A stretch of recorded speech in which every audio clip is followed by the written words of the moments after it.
Ave Maria, cheia de graça, o Senhor é convosco. Bendita sois vós entre as mulheres, bendito é o fruto do vosso ventre, Jesus. Santa Maria, Mãe de Deus, rogai por nós, pecadores, agora e na hora de nossa morte. Amém.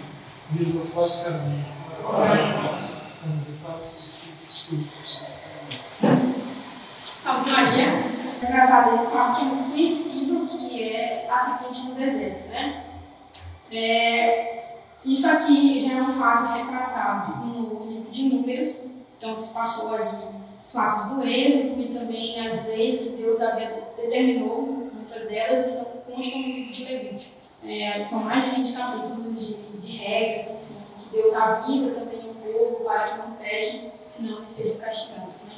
Então, no livro de Números, se inicia, nos primeiros capítulos, um processo de, digamos assim, retirada do povo do Monte Sinai para se encaminhar para a Canaã, né? Digamos ali que no comitê eles precisaram descer até o Monte Sinai, né? Tornar a distância da chegada deles até a terra prometida maior, justamente para que eles fossem preparados, digamos assim, com tudo aquilo que Deus queria dar a eles nesse monte, para que eles conseguissem alcançar a terra prometida e conseguissem conquistar, né? Porque era necessário que eles conquistassem a terra, já que havia outros povos lá. E durante esse processo de preparação, o povo hebreu cai novamente em pecado, como é comum, né? Como já comentei nos aulas anteriores, eles eram um povo bastante murmurador. Então eles reclamam não mais de fome nem de sede, mas que estavam enjoados do maná. Ou seja, eles tinham um alimento, que era aquele alimento, como eu comentei, né? Que se dava todos os dias e que Deus dava dobrado na sexta-feira, para que eles não trabalhassem no sábado. E eles reclamaram de estarem enjoados, não aguentavam mais o gosto do maná. Né? Se diz, acho que até no livro, eu não sei se estou enganada, acho que no livro de Eclesiástico, que fala que o maná, ele não completamente, mas ele se adaptava ao gosto das pessoas. Mas não, claro, se eles se enjoaram de se alimentam porque não era uma adaptação completa. Mas, de certa forma, eles conseguiam ter uma certa variação. Né? Mas é claro, como eu comentei, esse alimento ele parecia ali a mistura de farinha de trigo com mel. Tinha um sabor leve. Então, Deus enfurecido, porque o povo já havia pecado muitas vezes, já havia reclamado muito, apesar de todos os benefícios que Deus havia dado, muitos, né, inumeráveis, Deus se enfureceu por causa disso e enviou umas serpentes que mordiam, essas serpentes mordiam, elas se rasquejavam, né, e mordiam as pessoas, e isso fez com que muitos morressem. Então, obviamente, o povo pediu auxílio, né, somente nesses momentos em que eles eram que Deus suscitava essa fúria, essa ira. Eles se moviam para Moisés com uma certa piedade, assim, mas com medo, na verdade, e pediram a ele que Moisés fizesse orações a Deus para que aquilo cessasse. Né?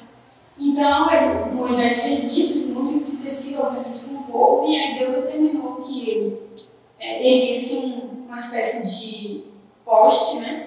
Onde estaria uma serpente de bronze e ficaria erguida. E a determinação que ele deu quem olhava para essa serpente conservava a vida.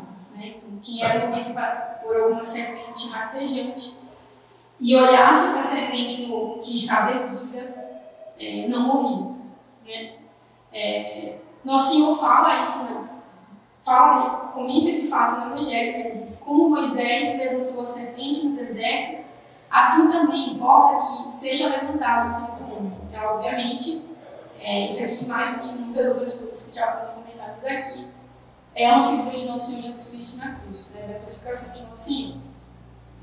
Então, qual é o símbolo? Né? Quem olha para a cruz, assim como o hebreu que era mordido pela serpente, quem olha para a cruz não é atingido pela concupiscência. E quem segue os caminhos de Nosso Senhor Jesus Cristo, ou seja, né, quem olha para essa cruz e carrega ela em si, dizer assim, nas palavras do Senhor, quem sofre com o Senhor não é atingido pelos efeitos do pecado. pecado. Nós temos o pecado conosco, a mancha do pecado conosco.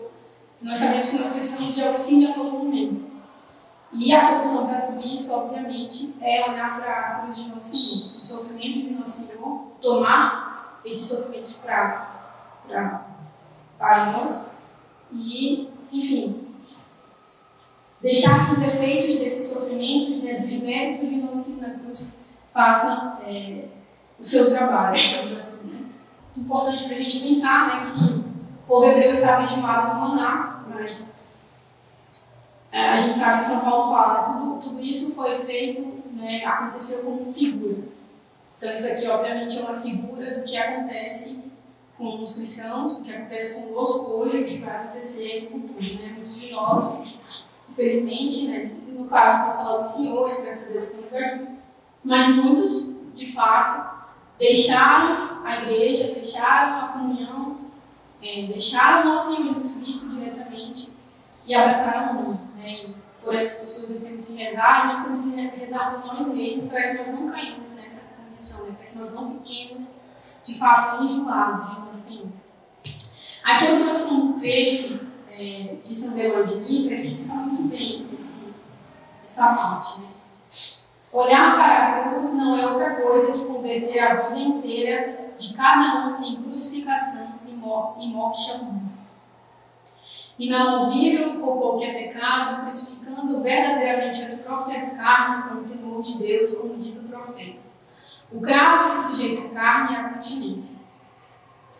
E posto que a concupiscência de coisas absurdas faz sair da terra serpentes portadoras de morte, todo rebento da concupiscência é uma serpente. A lei nos mostra o que se revela no madeiro. Este é a figura de serpente, porém não é serpente, como também disse o grande Paulo, em semelhança da carne de pecado. Né? Cristo, nosso Senhor, é interessante, né? Por que acho que eu comentei, não sei se foi na primeira aula, por que nosso Senhor poderia ser qualquer figura? Claro que Deus mandou as serpentes e Ele fez erguer-se também uma serpente no poste. Né? Ele poderia ter erguido qualquer outro animal, ou, enfim, poderia ter se manifestado, não sei. Mas ele escolheu essa figura justamente para mostrar que isso é uma figura do que seria o nosso Senhor Jesus Cristo. Né? Nosso Senhor Jesus Cristo veio e se colocou na condição de pecado. Ele se mostrou como homem. Né? Nós sabemos que todo homem nasce na condição de pecado, por causa do pecado original. Então Deus se humilhou a esse ponto. E aqui se diz, né? Ele se fez serpente como as serpentes. Ele se fez homem como os homens. Ele se fez pecado como os pecadores.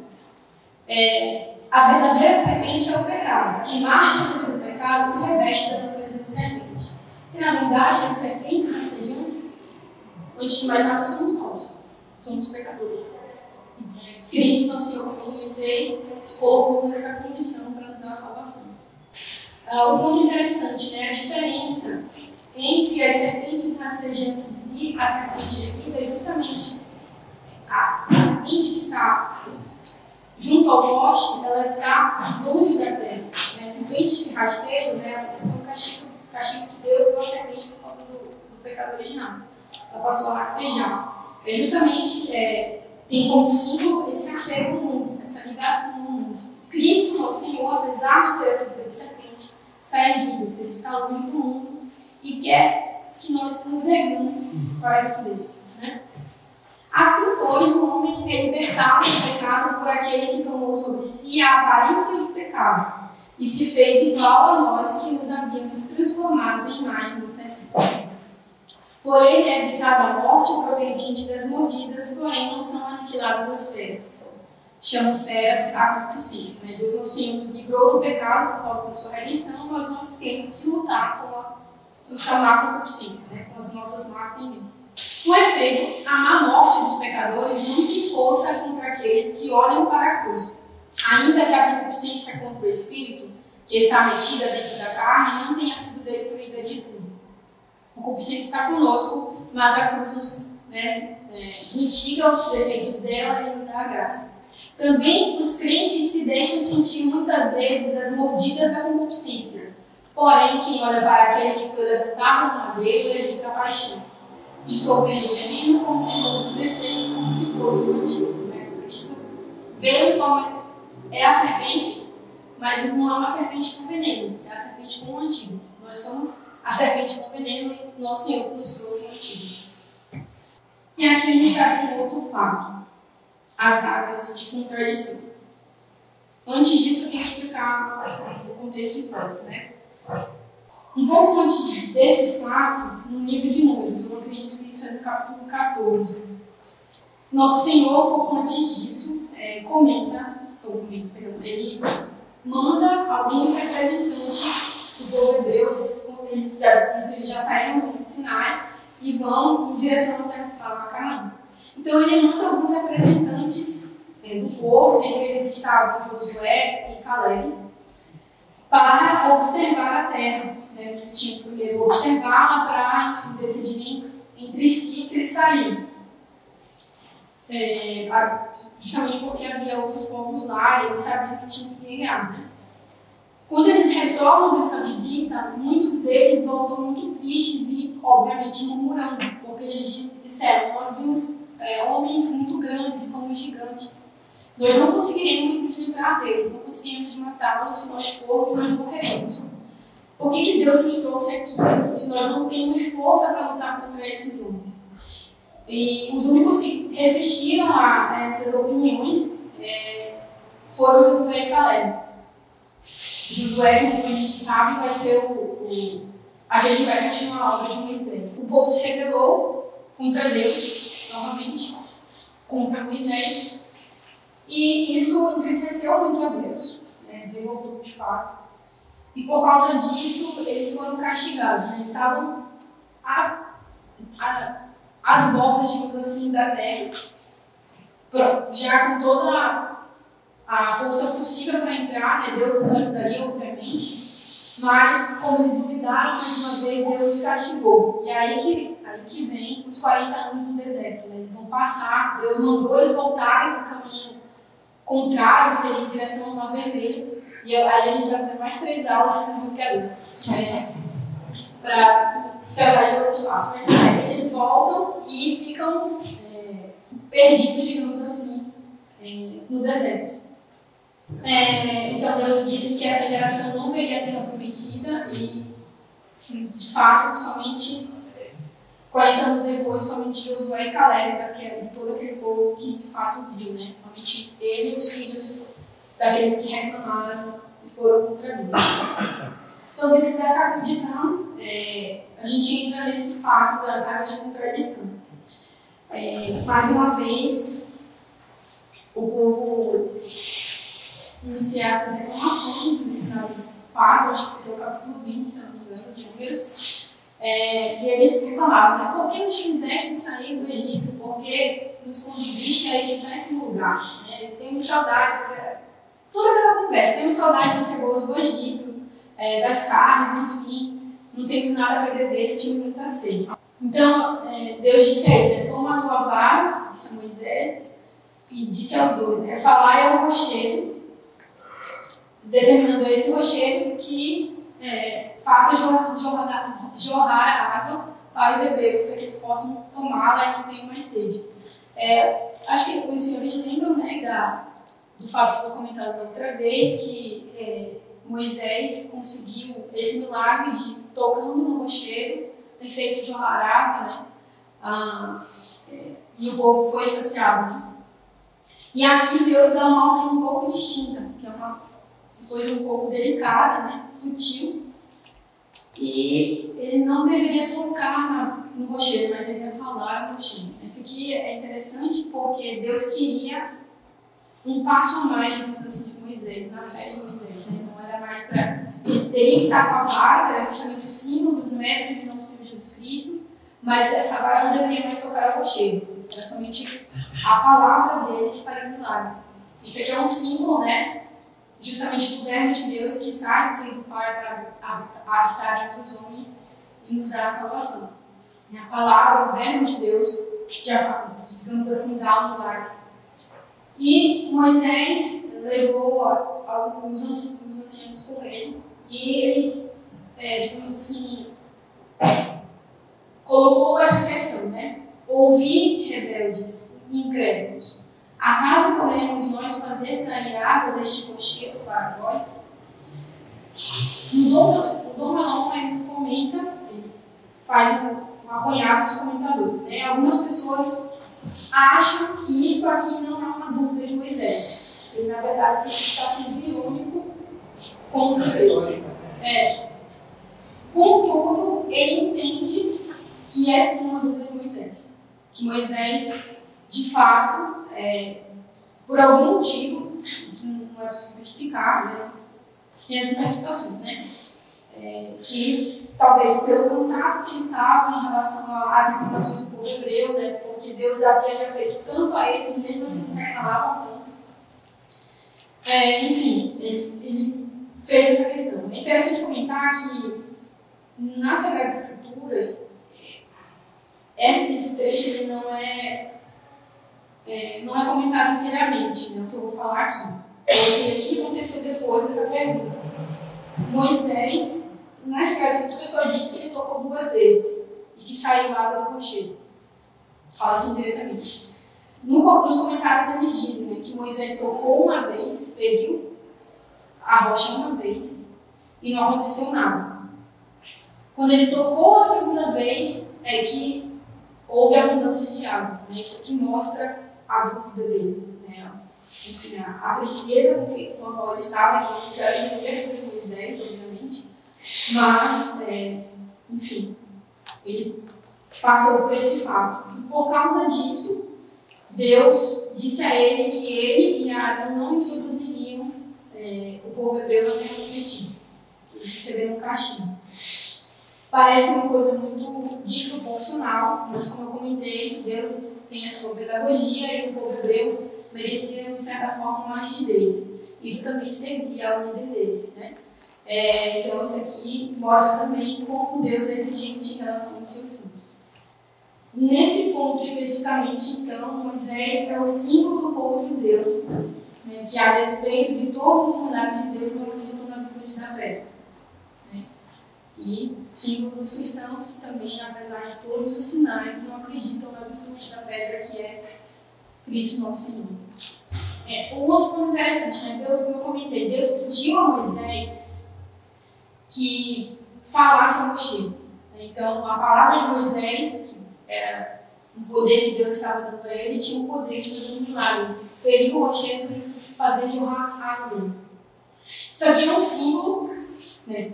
Tudo que acontece aqui é um símbolo do que acontecerá depois, com o que Deus fez com os apóstolos. Né? Deus deu línguas de fogo para os apóstolos, para que eles, justamente, com esse milagre, pudessem, de fato, ferir as pedras, os corações de pedra que eles encontrariam, né? Converter esses corações. Ou seja, extrair graça da onde não era possível. E isso se deu, de fato. Um outro ponto também é interessante pensar no centurião.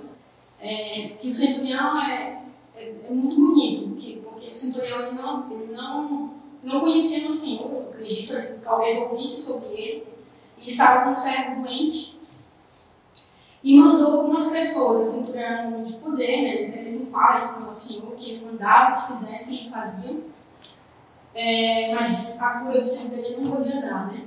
E então ele mandou algumas pessoas, as pessoas foram até o Senhor, disseram que o servo dele estava doente, então o Senhor se encaminhou até a casa dele. Em determinado momento ele disse que ele não era digno de ter a presença de Nosso Senhor, né, na casa dele, mas que a qualquer palavra que ele dissesse, né, dominum sum dignus, setano libera, essa palavra curaria o servo dele. E aí o Senhor disse o quê? Em verdade vos digo que não encontrei tanta fé em Israel. A fé do homem na palavra de Cristo mostra, né, de fato, o quanto ele acreditava no Senhor, o quanto ele, enfim, apesar de não ter a presença dele na sua casa, ele compreendia isso mesmo com que o servo dele fosse curado. Então, a palavra de Nosso Senhor é milagrosa, de fato, e o centurião conseguiu reconhecer isso. E essa palavra que Deus havia dado a Moisés, infelizmente, não foi utilizada. Por fim, há um comentário, né? A verdadeira pedra que é Nosso Senhor Jesus Cristo também foi torturado 2 vezes pelos judeus. Primeiro, com as palavras, né? Mandaram que crucificassem nosso Senhor crucificado.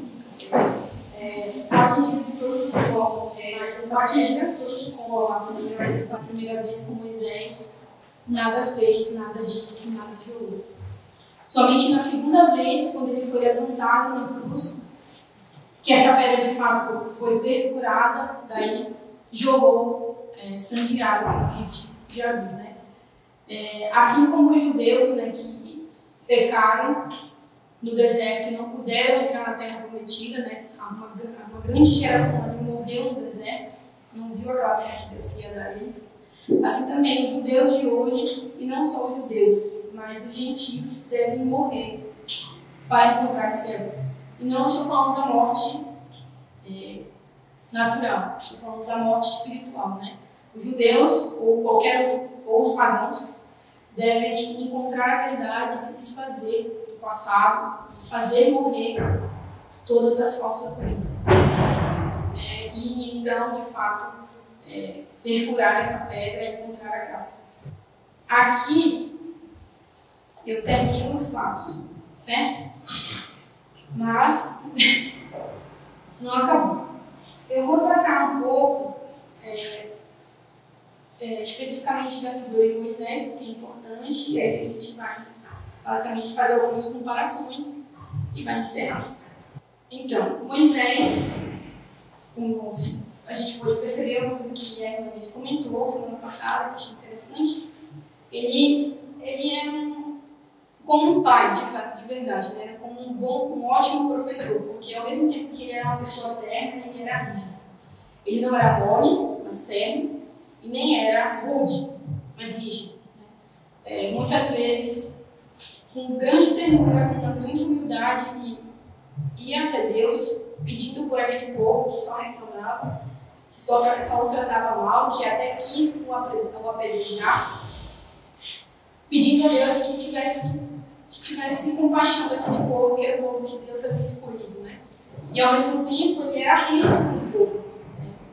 Eu acho que vocês lembram, né, que Moisés quebrou as tábuas da lei que Deus havia feito na frente do povo para que ele chorasse o pecado deles. Ele não tinha respeito nenhum. É um ponto interessante, né? Está escrito mais abaixo. Moisés era um líder solitário, né? Ele, como a gente viu na história dele, antes do povo hebreu ser libertado do Egito, ele fugiu para o deserto, né? Porque teve aquela circunstância em que ele morreu, ele matou um funcionário egípcio e ele teve que fugir.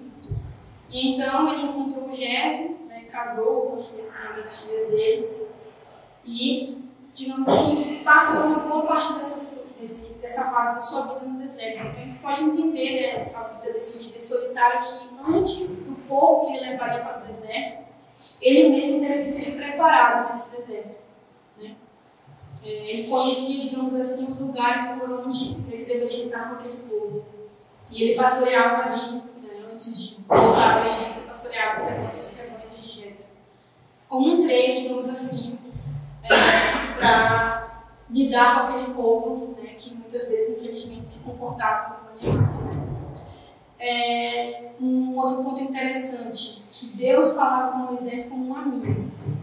E Moisés, como todo o povo antes da redenção, antes da vinda de nosso Senhor Jesus Cristo, tinha consigo o pecado e os seus sacrifícios não eram, digamos assim, suficientes. Mas Deus tinha um amor especial por Moisés. E esse amor se dava não só pela graça que Deus havia dado a ele, mas pela correspondência dele. Ele era um homem, de fato, muito manso, muito obediente, enfim, muito propício a Deus. Né? Então, ele tinha várias funções, era legislador, juiz, sacerdote, profeta, tinha muito trabalho, enfim, e fez tudo isso pelo povo. Né? Cometeu uma falta, e isso o impediu de ver a terra, que ele tanto queria ver também.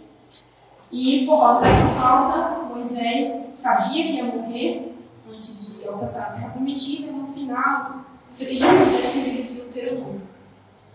Ele chega num monte chamado Nebo e lá ele admira a terra prometida. esse aqui é um símbolo, né? Moisés, apesar daquele pecado que fez com que, daquela imperfeição, não posso nem chamar de pecado, mas a imperfeição que fez com que ele não alcançasse a terra prometida, ele teve a oportunidade de morrer num monte, no alto, né? Mostrando aqui a vida de oração que ele sempre aplicou. E ele pôde, pelo menos, admirar aquela terra que ele tanto queria ver, tanto queria dar aos seus filhos. E aí entra aquilo que o senhor falou, padre, né? Tem de fato um comentário que Moisés, esse fato que fez com que ele não entrasse na terra prometida, aconteceu justamente porque de fato ele não podia ser essa pessoa que introduziria o povo na terra prometida, porque ele era o símbolo da lei, ele era o legislador. Ou seja, ele é o símbolo das práticas do judaísmo, né? O hebraísmo é baseado nas leis que Moisés recebeu de Deus. Então, era necessário que ele desse a vara, digamos assim, né? essa função, essa missão para aquele que vinha posteriormente a ele, que é Josué, que aqui é o Senhor de nosso Senhor Jesus Cristo. Né? Ele tem até um nome que me parece ser, eu pesquisei, uma outra versão para Jesus. Serve ele como, de fato, o homem que viria, de fato, para dar a salvação aos homens, que deve nos introduzir na terra prometida, que é o Senhor. Nas Sagradas Escrituras comenta que ele morreu com uma vista impecável, uma visão impecável, e também com os dentes que não se abalavam. Isso aqui é um símbolo desse homem de Deus, né, que tinha a vivacidade nos olhos do entendimento, né, porque a visão tem esse significado voltado para a inteligência, para o entendimento. Então, é um homem que morreu com um entendimento completamente claro sobre a verdade. E também, não só isso, mas com uma avidez na meditação das verdades do nosso Senhor, com uma vida espiritual. Se diz no Salmo, né? Extrata ideia que põe as suaves as dores. Moisés viveu isso muito profundamente. Né? Ele provou e viu o que era possível ver de Deus, né? E viu como Deus era bom, como era suave, como era benigno, apesar das iniquidades do mundo. Então aqui a gente pode fazer um vínculo, alguns vínculos de Moisés com o nosso Senhor Jesus Cristo. Primeiramente, né, Cristo é o cordeiro manso e Moisés é o manso, né? Claro, eu só um comentário do senhor, acho que a irmã Joana me comentou que o senhor chegou a falar que Moisés teria sido o homem mais manso. A Sagrada Escritura ele fala, o mais manso de todos os homens. O mais manso de todos os homens. Certo, então, como ele era de fato a figura de Cristo, né, o Senhor, que foi o cordeiro manso, foi imolado por nós, né? O Senhor falou que ninguém vem ao Pai senão por mim. Moisés é uma figura disso também, porque o povo ouvia as palavras de Deus muito prontamente de Moisés, né? Existe aquele fato que eu comentei na outra aula, que quando Deus falou diretamente ao povo, por meio dos trovões, né, do fogo e da nuvem, o povo se assustou e pediu que somente Moisés falasse com eles, que eles estavam com medo de morrer, né, ao ouvir Deus falando com eles diretamente. Né? E até a Mari comentou que Deus disse que isso era um costume bom, que de fato era bom que eles tivessem um homem santo que fizesse esse vínculo entre eles e Deus. Isso aqui é um comentário, digamos assim, específico, né? Eu não tinha me atentado, mas uma pessoa na minha cidade comentou, né, que o primeiro milagre de Moisés que ele fez, né, ele tinha que mostrar alguns milagres para o faraó e o povo hebreu, para que eles acreditassem que ele seria um homem escolhido por Deus para nos tirarem da terra do Egito. Então, o primeiro milagre que Deus fez com que Moisés fizesse foi transformar água em sangue. Que, se eu não me engano, não sei se foi a primeira praga. Não tenho certeza. E o interessante, né, que o primeiro milagre que o nosso Senhor Jesus Cristo fez foi transformar água em vinho. E aí, essa pessoa de Manaus me perguntou qual era a relação entre isso. Eu disse, não sei. Aí, eu acho que ela deve ter mandado essa pergunta para outras pessoas. E eu não sei, né, essa resposta que uma das pessoas deu, se ela tirou de algum lugar ou se é uma coisa do coração dela, né? Mas eu achei muito bonito. Ela falou que o sangue, ele mata, né? Isso, era justamente essa a intenção. Quando Moisés transformou a água em sangue, os hebreus podiam tomar água pura e os egípcios não podiam. Então, como eles não tinham água, eles morriam. Se tomassem o sangue, também eles morreriam. E Nosso Senhor fez o contrário, né? Que o Pai de vez em quando comenta, né? O milagre é parecido, mas não é igual. Ele transformou água em vinho. E o vinho, ele não só dá vida, mas como dá alegria. Eu achei muito, muito bonito isso, né? Deus é o Senhor. Não quer que nós morramos, mas que nós tenhamos alegria e alegria eterna, né? Cristo, né, nesse milagre, ele deu o melhor vinho por último. E assim fez Moisés, né? O povo hebreu ganhou muito no deserto, como eu já comentei, né? Foi, digamos assim, lá eles cresceram bastante no Egito, digamos assim, mas eles ganharam muito nos quesitos espirituais no deserto. Eles tiveram maná, o tabernáculo, as tábuas da lei, enfim, as águas milagrosas, a arca da aliança e tudo mais. Mas tudo isso era passageiro. Tudo isso estava em vista do vinho melhor, que era a terra prometida, né? Moisés fez como nosso Senhor Jesus fez. Essa terra prometida é conhecida por Deus falava, e quando Josué e Caleb retornaram daquela visita que eu comentei, eles falaram, de fato, essa é uma terra que dá onde jorra leite e mel.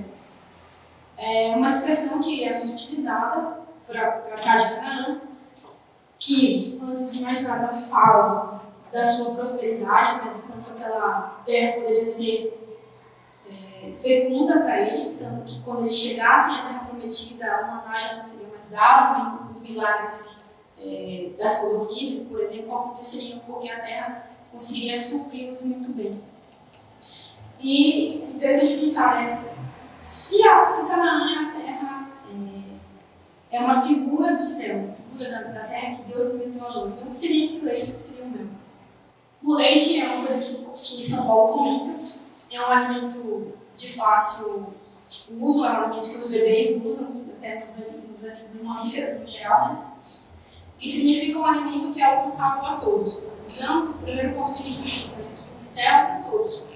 Todos nós podemos chegar no céu, né? Enfim, isso nos dá, de certa forma, uma esperança. E o mel, é interessante pensar que o mel é um fruto do trabalho das abelhas, né? Diferentemente do leite, que, digamos assim, ele é gerado organicamente.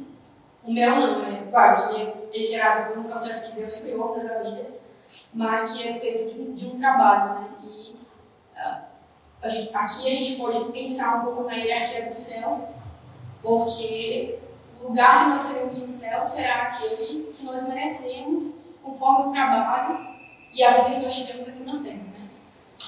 É um fruto do nosso trabalho também. Então, todos nós podemos alcançar o céu na figura do leite, mas também nós não teremos os mesmos lugares, porque tudo dependerá do nosso trabalho e da nossa boa disposição para esses trabalhos que Deus nos manda. Moisés, como comentei, não entrou em Canaã. Ele não era nosso Senhor Jesus Cristo, né? Cristo é perfeito, né? O grande Moisés, o Moisés de verdade. Então, ele abriu o céu, onde habita em sua glória, e lá, graças a ele, os cristãos podem entrar, enfim, abraçarem a sua vida. Uma outra figura seria a Nossa Senhora. Aí as pessoas podem pensar, foi muito demais, né? Mas na verdade não, acho que o pai já comentou algumas figuras, não sei se eu estou errado. Se eu devo ter falado, comparado Moisés com Nossa Senhora. Primeiro, uma coisa que Deus volta e meia comentava, conversava com Moisés, e também Moisés tratava isso com Deus, né? E eu chegou a falar para ele: encontraste graça diante de mim. Interessante porque é uma frase muito, assim, muito conhecida por nós, porque é uma coisa que que o anjo falou para Nossa Senhora, né, que ela encontrou graça diante de Deus. E interessante, por causa dessa graça que Deus havia encontrado em Moisés, ele livrou o povo de muitos males, né? Apesar de muitos terem morrido. E Nossa Senhora conseguiu a maior graça de todos. Né? Ela conseguiu a encarnação do Verbo em si e com isso nos deu a salvação. Então, a gente já vê aqui que Nossa Senhora é maior que Moisés. Nós vimos em determinado ponto que Deus não podia ser visto sem que o homem morresse. Né? Foi uma coisa que Deus falou para Moisés quando Moisés pediu para vê-lo. Né? Moisés tinha uma sede de Deus, digamos assim, pediu para vê-lo. Deus não podia ser visto sem que o homem morresse. Por que nem o homem poderia ver Deus sem que morresse? Por causa do pecado. Né? A gente sabe que Adão conversava com Deus antes do pecado muito facilmente. Então, por causa do pecado, Deus não podia ser visto sem que houvesse a morte daquele homem. Então, era lógico que nem Moisés, que era grande, podia ver a Deus. E Nossa Senhora? Nosso Senhor Jesus Cristo encarnou nela, certo? Ele é Deus. Ela foi a primeira a ver a Deus depois da encarnação. Podemos colocar assim, claro, muitos homens viram a Deus. Claro, Cristo não estava no seu nome. Bem? E como que a gente pode considerar isso espiritualmente, né? Nossa Senhora primeiro, a gente tem que considerar, ela não tinha pecado. Então ela podia ver a Deus. Ela foi imaculada, né? E além disso, Nossa Senhora, ela podia estar viva. Mesmo vendo Cristo, depois de ter nascido, ela permaneceu viva, certo? Só que ela já estava morta para o mundo. Ela não... digamos assim, espiritualmente falando, ela tinha todas as condições para ver a Deus, né? Ela merecia isso, a Imaculada Conceição. Na primeira carta de João, se fala, né? Quando ele se manifestar, quando o nosso Senhor Jesus Cristo, seremos semelhantes a ele, na glória. É isso, a manifestação gloriosa de nosso Senhor, porque o veremos como ele é. E nosso Senhor é semelhante a quem? Então, seremos semelhantes a Nossa Senhora, se Deus quiser, né? Então, espiritualmente, nós podemos pensar assim, que Nossa Senhora pôde ver a Cristo porque ela é imaculada e porque para o mundo não importava para ela, somente a vontade de Deus. Bodas de Caná.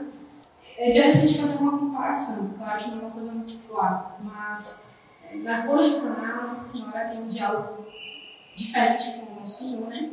Ela percebe que os homens não tinham vinho, isso aqui é muito conhecido, então ela fala para o Nosso Senhor, eles não têm vinho. Né? A Maria até comentou que nessa afirmação está subentendida uma pergunta. O que nós vamos fazer a respeito disso? Né? Por isso que o Nosso Senhor fala, responde.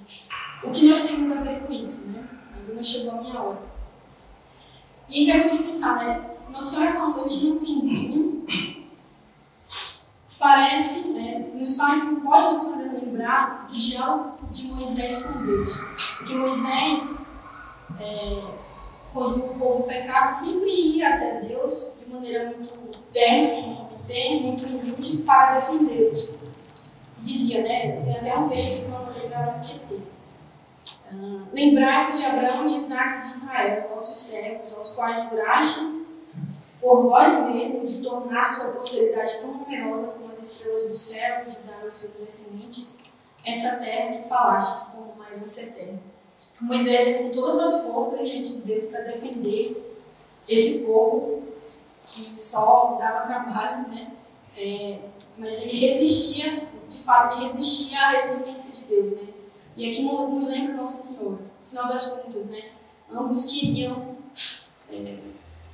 dentro desses dois aspectos, trazer, livrar o povo hebreu, no caso de Moisés, Nossa Senhora, livrar da gente não tem nada.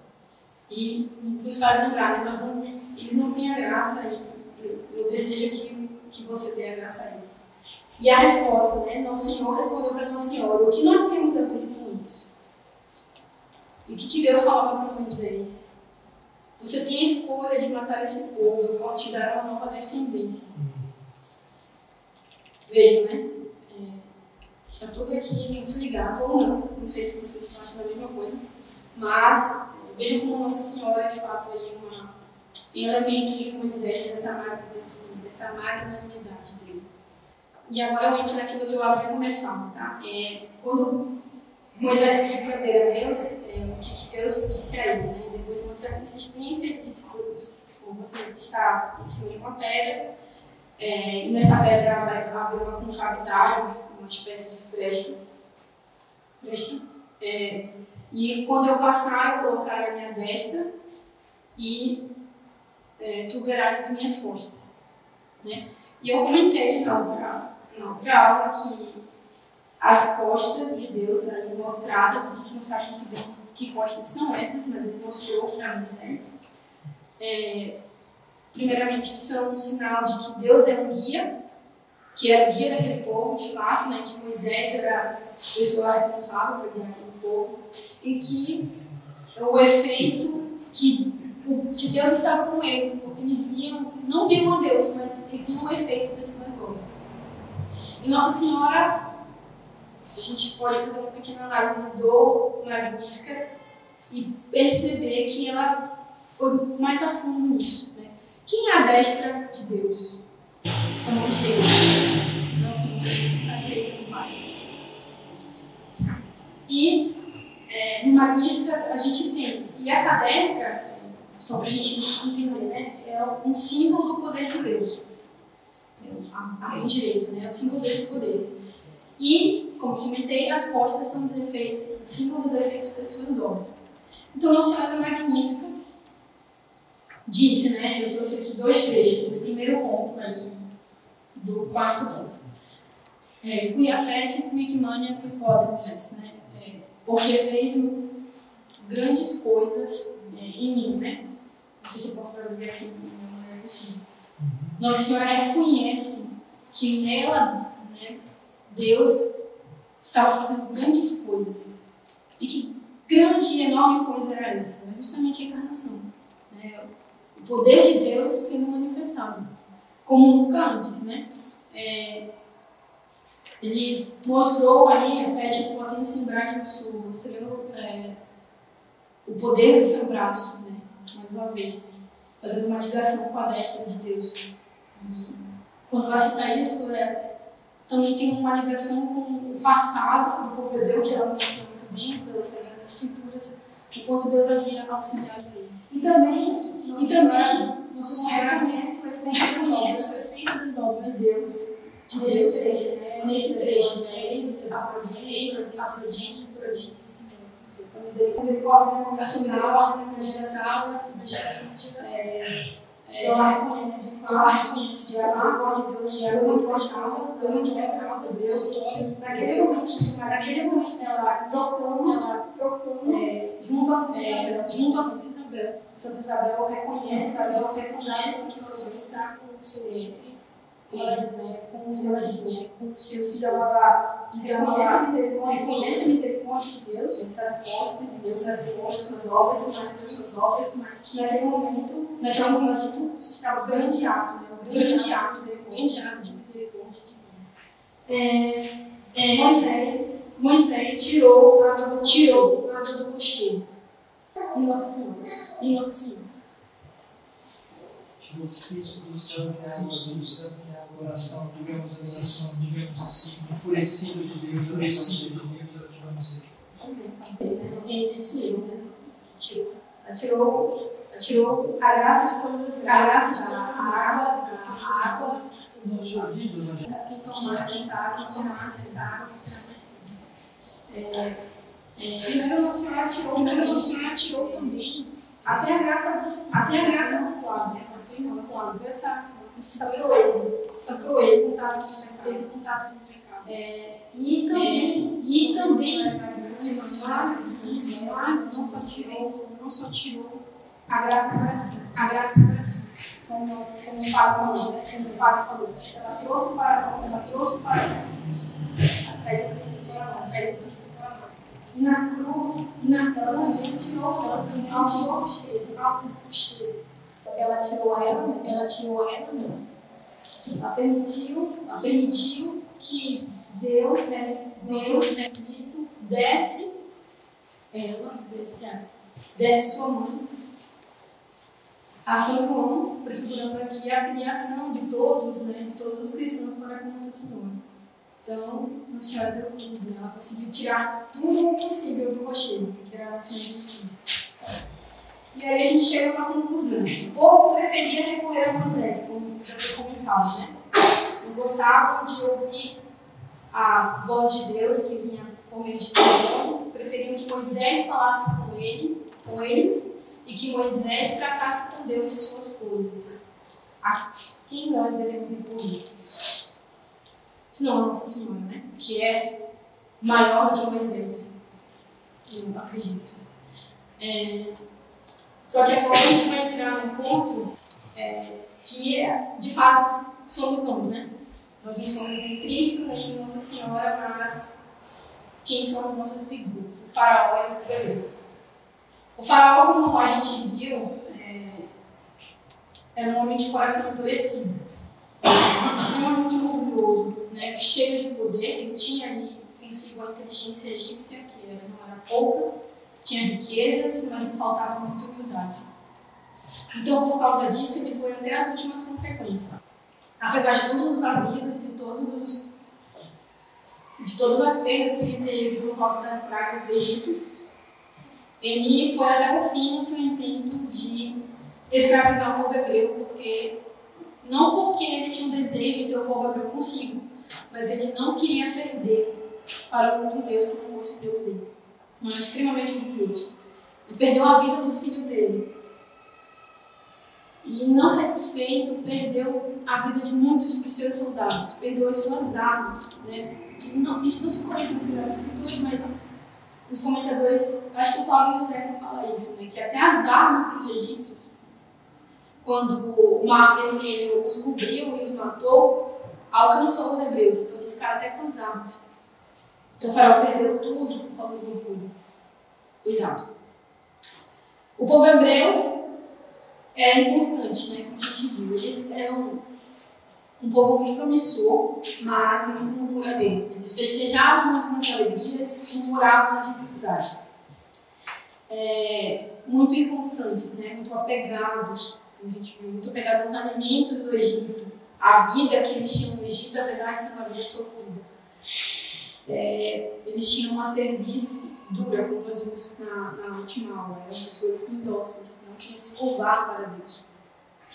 Deus falou com esse povo através de trovões, né? Um sinal da vontade que Deus tinha de que o povo os ouvisse. Não, e até a gente viu, né? Quanto mais Moisés subia no monte, mais os trovões ressoavam, né? Deus desejava desejava muito que o povo ouvisse. Nós, pelo contrário, porque eles eram, digamos, surdos, né, para Deus. Nós, pelo contrário, Deus não é surdo. Então, nós devemos, antes de mais nada, ter uma oração com o coração contrito, sem grandes barulhos, mas que nós alcancemos, de certa forma, o coração de Deus.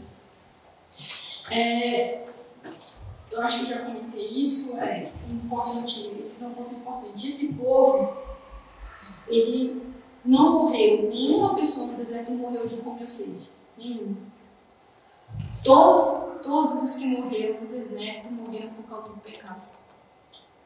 Então eles tinham todas as condições para chegarem ilesos à terra prometida, se ou fossem obedientes a Deus como Moisés era, e se, enfim, suportassem aquela vida que, claro, uma vida no deserto é uma vida difícil, mas eles eram escravos no Egito. Um tempo no deserto não deveria ser nada, né? Pelo menos a gente acha, né? Mas, enfim, eles morreram, como nós vimos, né? Porque queriam comer as carnes do Egito, porque adoravam o becerro de ouro, enfim, muitos outros pecados. Então nós temos que ter medo não de morrer de fome ou sede, mas por causa do pecado. Preferiram as cebolas do Egito ao maná. Aqui as cebolas, as carnes, como eu comentei, né? Aqui mostrando como eles eram apegados. Eu trouxe um texto tratando um pouco disso só para a gente tentar encerrar. Quando, isso aqui é de São Gregório, quando recebendo o maná do céu para se alimentar, não deixou de ainda desejar os melões, os alhos, as cebolas e as carnes do Egito. Pois o que significa o maná, senão o alimento da graça, que tem um gosto agradabilíssimo e que nos vem do céu para alimentar a vida interior? O que significam as carnes do Egito, senão as ações carnais e terrenas desta vida, que são como que cozidas ao fogo as tribulações e os trabalhos? O que nos dá sinal nos melões, senão as doçuras da terra? E, enfim, que representam os alhos e cebolas, que fazem chorar os que o comem, senão os sofrimentos da vida presente, né? Aqueles que estão apegados até os sofrimentos. Esta comumente faz com que derramem muitas lágrimas os que lhe são apegados. E, no entanto, eles não deixam de amá-la a despeito de todos os choros e desprazeres dos quais é acompanhados. Estão tão apegados que não veem que esse apego é que faz com que eles fiquem tristes, né? Portanto, da mesma maneira que os israelitas, enjoando-se do maná, desejam os alhos, as cebolas, os melões e as carnes do Egito.